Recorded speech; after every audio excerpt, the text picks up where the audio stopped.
જય સિયારામ મિત્રો, હવે અમે પહોંચી ગયા છીએ બંદરે।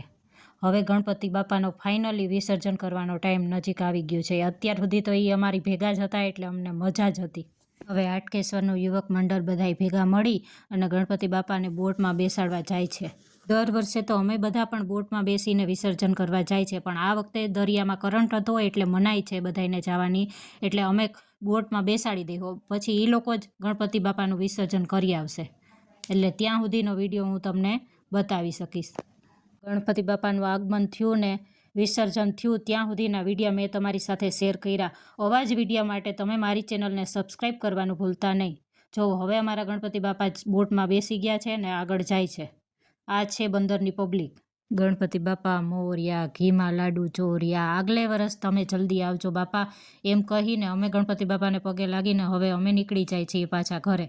હવે થોડા દિવસ ઘરે પણ નહીં ગમે, કેમ કે રોજ ગણપતિ બાપાના અમે નવા પ્રોગ્રામ કર્યા હતા, રોજ આરતીમાં આવતા, એમ બધું ભેગા મળીને બહુ મજા કરી અમે, એટલે અમને જરાય ગમતું નથી હવે વિસર્જન કરીને આવીને।